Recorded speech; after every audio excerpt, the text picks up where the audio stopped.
Chirinyeng, welcome. La pista plus, yeah. Shakabake Lemu, Get you my appetite. Uvoli Banama. You want Katay. Beautiful Ilele. You want Anishu. Get you my appetite. Beautiful. Hi everyone, welcome to the Keeping It 100 show. This is your host, Catherine Williams Lemu. We are reporting to you live from Bensalem, PA. We actually are our second studio in Bensalem. The Keep It 100 studio is in Philadelphia and it's also in Bensalem. That's very exciting. So that means your host, when she goes to Bensalem, she can shoot here. When she goes to Philly, she can shoot here. So that is a blessing for me. So today topic, we're going to be discussing behavioral kids within our community. Lots of people have called me to ask me questions concerning behavioral issues and where they can go to get resources for their kids. Most of our Liberian community, we don't know about this. We just think, oh, maybe our kids then they're just acting out in school and they're doing things out of the way. We don't know how to get them help. We don't know who to call to get them help. We don't know what kind of resources to look for to get them these help. So because I am a social work major, and I also work in the human services field for like about 7 years, I'm going to give you guys some information concerning how you can help your kids with behavioral health issues, okay? Now, one time a guy called me, he told me, he said, oh, you know, my daughter, she's always acting up in school and she's about 13, 17 years old. I don't really know what to do with her. She's 13, she's 17 years old. She's 13, about to be 14 years old. But that was like the age range because he was actually asking me the question, say, what if your child is 13 or 17 years old and they're misbehaving in school? Like, what should you do? They're acting up in school, they don't want to listen to the teacher, they come home, they're acting out of the way. Sometimes we see that as normal behavior, you know, because teenagers, as they hit certain stages, or even toddlers, as they hit certain ages in their development, they tend to take on behaviors that we cannot explain ourselves. While they're in middle school, elementary school, high school, they take on behaviors that we don't know how to deal with them. Okay, sometimes we think they're going crazy, or we think it's because we the parents, we blame ourselves, we're working too much, so we don't have time to spend with our kids. That's why our kids are acting out the way they're acting up. But the truth be told, sometimes these kids pick up these behaviors from their friends. Okay, they pick it up from their environment. Sometimes it's because of peer pressure that they behave the way they behave. So maybe it's not always you, the parents, for you to blame for yourself. But if you see your child is misbehaving in school, they're acting up, and you think it has reached to a certain extent that you can no longer control it, they're making threats to themselves, they're making threats to their friends, they're making threats to you, the parent or the family member. Like I said, this Keeping It 100 show is to inform you guys while telling you the reality of what the show is about, the reality of certain situations or scenarios within our community. So that's exactly what I'm going to do. Sometimes I will talk about marriage, sometimes I will talk about sex, sometimes I will talk about finances, anything I can talk about to inform you guys, that's what I'm going to do. So like I was saying about kids with behavioral health issues, if you think your child experiencing behavioral health issues and it has reached to the extent you can't control it, like I said, they're acting up in school, they're throwing stuff, they're cussing you out, they're cussing their peers, they're making threats that will injure them and their peers, that means it actually has reached into the level where you got to go and seek help. So how do you seek help? First of all, I would tell a parent who, because I have parents, you know, call me before, not 1 or 2 or 3 parents, a lot of parents have actually called me before on situations like these. So the first thing you'll want to do is you'll want to see if your child insurance, okay, you'll see if your child insurance cover behavioral issues. So the first step to take is call the insurance company, tell the insurance company, say, you know, my child is experiencing so and so behavior issues in school. I want to know if my child can get some type of therapeutic help From there, the insurance company will tell you if you're covered. If you're not covered, then you might want to go to your local welfare office or your public office to see if they got information there concerning how your child can be covered. But if your child is covered to Medicare, you want to call Medicare. You can go on Google. You can go on Google and get Medicare number on Google. You go on there and Medicare will tell you, ask for your child information. You will give your child information to them, and they will let you know if the child is covered on the Medicare. If the child is covered on a Medicare, that means they can get behavioral and mental health issues. God forbid, we don't want to deal with, we Africans, we love to ignore the signs. We even ignore signs with our own body. So God forbid, it's not about, God forbid our kids that don't have mental health issues. Even behavioral health issue, we don't want our kids to have that. But if we do notice that, we do want to get our kids some help.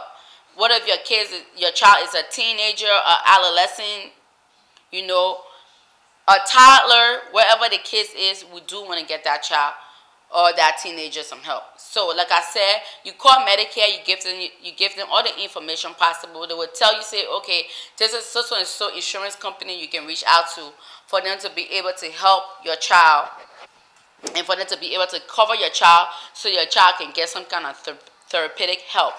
And what will happen is, if your child is legible, they will send you out to this agency, okay? To this agency that the insurance company cover. They will send you out to this agency, and this agency will be able to do an assessment on the child. An assessment is, they will want to know how the child is behaving at school, or they will want to know how the child is behaving at home. After they're done doing the assessment for the child, they will decide whether the child need to see a psychologist. Okay, when they go and see the psychologist will tell you if it's either a mental problem that really need to be taken care of with medication, or if it's just a behavior problem that need to be dealt with a therapy. I work as a TSS before, a therapeutic support staff, meaning like I would go to the kids in schools, I would go to their homes, and I would pretty much monitor their behavior and take documentation on their behaviors to see how well I can help them to cope with their behavior. They got different type of coping skills. My advice to all parents out there who got teenagers who are dealing with kids with behavior issue, try to get them involved in the community. That's what you want to do. Try to get them involved in the community. If you can get them involved in playing sports, that would be nice. If you can get them involved in some kind of performing arts, that would be nice. Especially when they're reaching to their teenage years, where you don't want them to become a delinquent youth, meaning just in the street causing trouble. Get them involved. Get them involved in sports. Go to your local YMCA. YMCA got different type of activities that you can get your children involved in. You can sign up with them. Some parents don't have money to pay because in this country, United States, you have to pay for certain services in order to get your children help. But if you don't have money, you want to go to your YMCAs. Some YMCA cover it. You want to look in your local community to see what kind of activities is going on and see if you can get your kids involved in it. But if your child is experiencing a lot of behavioral health issues and you think they have reached to the point where you can no longer control them, we also got a spiritual aspect of it. Of course, you always pray for your kids. That is important. But I'm not really stressing on the spiritual aspect of it. I'm stressing on the physical aspect of it and how you can get them help. So go to your local community center, go to your local YMCA, go to your local welfare center. They got a lot of resources there that can help these kids. Now, suicidal kids, they got suicide hotline. I also work for family services in Bucks County that help children that has a suicide hotline where you can call the suicidal hotline. The number, you can Google the number, call the suicidal hotline and tell the suicidal hotline that your child is having suicidal thoughts. It's very, very important. It's always good to prevent such situation before your child commits suicide and you blame yourself about it. So, like I said, this is your host, Catherine Williams Lemu. Today, I discuss behavioral health issues and how you can get your kids involved within the community. If your child is a child that has real anger issue, figure out what kind of coping skills they like. Do they like music? Do they like taking a walk? Do they like performing arts? Do they like dancing? Those are kind of coping skills you would want to use with your children who have behavioral health issues. You want to get them involved in doing something that will help them cope with their behavior. Also, it's important for children with behavioral health issues that you find out what is triggering the behavior. Okay? What caused the child to get angry? Like, I really believe people within our community, we don't pay attention. We don't pay attention to the simplest thing. But if your toddler is acting up like me, I got a 4-year-old and I got a 2-year-old. So when they're acting up, of course something they did, something I did or their peers did to them caused them to act out. So I want to find out what is triggering their behavior. Okay? This video here, like I said, I'm going live for my live audience on Facebook, but usually this is a exclusive live video that I'm doing for the first time ever behind the scene of the Keeping It 100 show. I'm not going to do this at all again. You know, I don't know if y'all have some questions, but I decided to go live to answer y'all why I'm doing this show.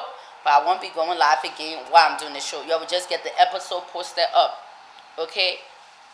Y'all just get the episode posted up. But yeah, so you want to find out your child triggering behavior. What is causing your child to act up in school? Sometimes it could be the teacher. Sometimes it could be their peers. Sometimes it could be some kind of trauma. Africans, we love to annoy that our kids then go through traumas. Divorce is a trauma thing, a traumatic thing in a child's life. When parents go through divorce, when children have been abused, sexually abused, touched, harassed, all those things that can cause children to have behavior problems. But we ignore the signs. We ignore the signs. Once again, this is your host, Catherine Williams Lemu. I am live in Bensalem, PA, covering the Keeping It 100 show. And today's topic was behavioral health issues within our communities with our children. Today I discuss how you can help your children cope with these behaviors. I also discuss resources on how you can get your children therapeutic help. I also cover what kind of activities you can get your children involved in to keep them busy, within the community. So, thank you for tuning in with me live on the Keeping It 100 show. Have a blessed day. La pista plus, yeah, you my appetite.